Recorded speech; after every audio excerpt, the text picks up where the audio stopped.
তো বন্ধুরা আজকে রেসিপি হবে কাঁচা ডিমের কারি। তো দেখো এখানে আমি 4টি ডিম নিয়ে নিচ্ছি। এটা কোনোভাবে সিদ্ধ না করে আমি রান্না করব, আর একদম কাঁচা অবস্থায় রান্না করব, না কোনো সিদ্ধ করব না কোনো আমলেট করব। তো এই কাঁচা আন্ডা কারিটা খেতে কিন্তু ভীষণ টেস্ট লাগে আর খুব কম সময়ে রান্না হয়ে যায়।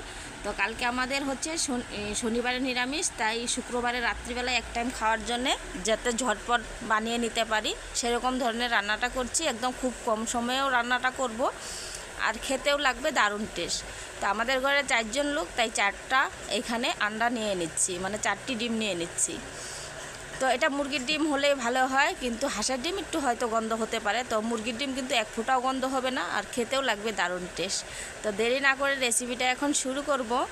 তার জন্য প্রথমে যেই রেডিগুলো করে নিয়েছিলাম, একটা বড় সাইজের টমেটো, 2টি বড় সাইজের পেঁয়াজ, কিছুটা শুকনো লঙ্কা, তারপরে কিছুটা কাঁচা লঙ্কা, তারপরে হচ্ছে গিয়ে রসুন আদা, এই হচ্ছে মশলা। তো এটা এক সাইডে রেখে দেব। আর এখান থেকে কিছুটা পেঁয়াজ আমি পেরেস্তাও করে নেব। আর এখানে গোটা ধনিয়া ভেজে নিয়েছিলাম 1 চামচ, তো সেটা শুকনো করেতে ভেজে নিয়েছিলাম আগেই। তো এখন এই যে পেস্ট করে নিয়ে আসছি, এটা দেখো টমেটো সাথে আর হচ্ছে গরম মশলা একসাথে পেস্ট করেছিলাম। আর এইখানে যত মশলা ছিল সব একসঙ্গে পেস্ট করে নিয়েছিলাম, আর আদাটা পেঁয়াজও দিয়ে দিচ্ছিলাম। এখন একটা ফ্রাই প্যান বসিয়ে দিচ্ছি, সেইখানে সরাসরি দিয়ে দেব তেল। তেল দিয়ে আগে একটু পেঁয়াজ পেরেস্তা করে রেখে দেব। তো অর্ধেকটা পেঁয়াজ কিন্তু আমি বেটে নিয়েছি, আর অর্ধেকটা পেরেস্তা করার জন্য কড়াইতে ফ্রাই প্যানে দিয়ে দিচ্ছি। তখন একটু নাড়াচাড়া দিয়ে একটু বেশ মানে পেঁয়াজ পেরেস্তার মতনই আর কি ভেজে নেব, একটু ব্রাউন করে। তো যেহেতু আন্ডা কারিটা কমই বানাচ্ছি, সেই জন্যে কিন্তু পেঁয়াজটাও পরিমাণ কমই করে দিয়েছি, খুব একটা দরকার নেই। তো তোমরা চাইলে বেশি করেও বানাতে পারো। তো আমি যেহেতু এক টাইম খাবো তাই একটু কম করে বানাচ্ছি। তো বেশ কিছুক্ষণ ভাজতে ভাজতে দেখবে এটা একটু ব্রাউন হয়ে যাবে। আর এই যে গরম মশলাটাও কিন্তু আমি টমেটোর সাথে পেস্ট করে রেখে দিয়েছি। মানে এটা যত চটজলদি রান্না হয় খেতেও দারুণ টেস্ট হয়। একদম কম সময়ে যেদিন ভাববে যে আজকে রান্না করার একদম মুড নেই, সেদিনও কিন্তু করে খেতে পারো এক হাঁস। তো এই দেখো এবার পেস্টটা পেরেস্তা হয়ে গেছে কিন্তু আমার। তো এই যে সাইড করে এখন এটা উঠিয়ে নিচ্ছি।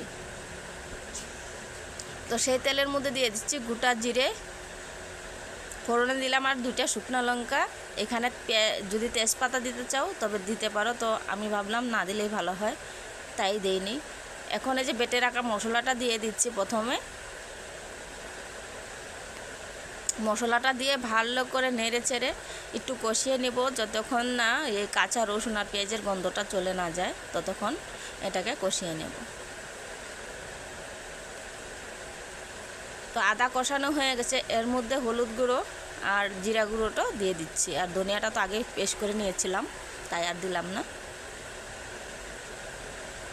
আর একটা কথা, আমি বেশিরভাগ মানে শুকনো লঙ্কাটা ইউজ করি না, তাই গুঁড়োটা দিই নেই, গোটাটাই দিয়েছিলাম। আর এখন টমেটো পেস্টটা দিয়ে দিচ্ছি আর গরম মশলা একসঙ্গে। একটু বাটি আর মিক্সি বাটি ধুয়ে জলটা যে সেটাও আমি দিয়ে দিচ্ছি। এবার মশলাটাকে খুব সুন্দর করে কষাতে হবে। মশলাটা যত সুন্দর কষবে তত কিন্তু খেতে ভালো লাগবে। এরপরে যে পরিমাণ মতো নুনটাও দিয়ে দিচ্ছি এখানে, আন্দাজ মতো, যেহেতু গ্রেভি বানাবো খুব বেশি নুনটা দেওয়া যাবে না, তো পরিমাণ মতো দিবে। তারপরে বেশ কিছুক্ষণ নাড়িয়ে চাড়িয়ে একদম কষিয়ে নিয়েছি, একদম তেল ছেড়ে দিয়েছে মশলার থেকে, দেখতে পারছো তোমরা। এবার জল অ্যাড করে দিচ্ছি, আর আমি এখানে গরম জলটাই অ্যাড করছি যাতে আরও জলদি রান্নাটা হয়ে যায়। তো জল দেওয়ার সঙ্গে সঙ্গে কিন্তু ঝোলটা ফুটে উঠবে। আর ঝোলটা খুব বেশি দেয়নি, দেখো যে এতটাই দিয়েছি, মানে যাতে গ্রেভি হয়, গ্রেভি হলে কিন্তু খেতে ভালো লাগে।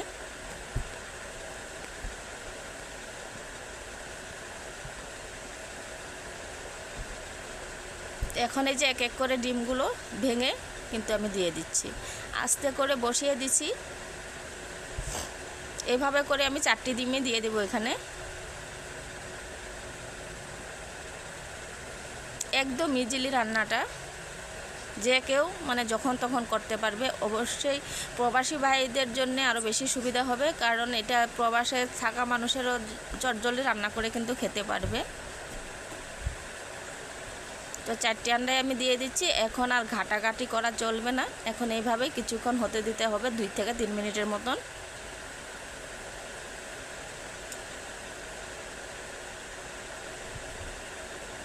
এখনই দেখতে দেখো কত লোভনীয় লাগছে। যখন পুরোপুরি রান্নাটা হয়ে যাবে তখন কিন্তু দারুণ একটা দেখতে, কালারও সুন্দর হবে আর খেতেও ভীষণ টেস্ট হবে। তো দেখো 2-3 মিনিটের মধ্যেই কিন্তু আন্ডাগুলো একদম জমে গিয়েছে আর একদম ইজিলি উঠে যাচ্ছে। তো এখন চাইলে তোমরা একটু পাল্টি করে দিতে পারো অথবা এভাবেও রাখতে পারো। তো দেখো খুব সুন্দরই হয়েছে আর একটা ডিমও ভেঙে যায়নি, যেরকমটা দিয়েছিলাম ঠিক সেরকমটাই আছে। এই রান্নাটা কিন্তু কড়াইতেও করা যায়। ঝোলটা অনেকটা ফুটে গিয়েছে, একদম গ্রেভি হয়ে গেছে। এখন পেঁয়াজ পেরেস্তাটা ছড়িয়ে দিচ্ছি। আর যেহেতু গরম মশলা আগের থেকে দিয়েছিলাম আর প্রয়োজন নেই দেওয়ার, আর ধনিয়া পাতাটা চাইলে এখানে তোমরা অ্যাড করতে পারো। তো এখন যেহেতু সিজন নেই তাই ধনিয়া পাতাটা আমার কাছে ছিল না, তাই আমি দিইনি। আর যেহেতু পেঁয়াজ পেরেস্তা দিয়েছি এমনিতেও কিন্তু অনেক ভালো লাগে। তো এখন আর খুব দেরি করব না, এখন নামিয়ে নেব, কারণ সবজি আমার কমপ্লিট রেডি। তো গ্যাসটা অফ করে দিচ্ছি আর নামিয়ে নিয়েছি। তো দেখো সবজির জাস্ট কালারটা কত সুন্দর হয়েছে আর গ্রেভিটাও কত সুন্দর হয়েছে। আর খুব বেশি একটা মশলাও কিন্তু আমার ইউজ করতে হয়নি এইখানে। তো জাস্ট একটা উঠিয়ে তোমাদেরকে দেখিয়ে দিচ্ছি। দেখো এটা কিন্তু গরম ভাতের সঙ্গে একদম অপূর্ব লাগে খেতে। তাছাড়া রুটি পরোটা যে কোনোর সাথে তোমরা এখানে পরিবেশন করতে পারো। আর ঝালটা নিজের মন মতো দিতে পারো তোমরা। তো এটাতে আমার মনে হচ্ছিলো একটু ঝাল খেলে ভালো হবে, তাই একটু লঙ্কাটা বেশি করে দিয়েছিলাম আমি। আর এখন গরম গরম ভাতের সঙ্গে রাত্রের জন্য পরিবেশন করছি। দেখো দেখতে কিন্তু দারুণ হয়েছে, একদম অসাধারণ হয়েছে আর খেতেও ভীষণ টেস্ট। না এখানে কোনো ডিমের কাঁচা গন্ধ আসবে না কিছু। অবশ্যই একবার হলেও বাসায় ট্রাই করে দেখো। আশা করছি আজকের রেসিপিটা তোমাদের ভালো লেগেছে। যদি ভালো লেগে থাকে লাইক কমেন্ট শেয়ার করবে, পাশাপাশি সাবস্ক্রাইবটা অবশ্যই করে নেবে পরবর্তী আমার রেসিপিগুলো সবার আগে পাওয়ার জন্য। তো আজকের জন্য আমি বন্ধুরা এখানে বিদায় নিচ্ছি। সকলে ভালো থেকো, সুস্থ থেকো, টাটা বাই বাই।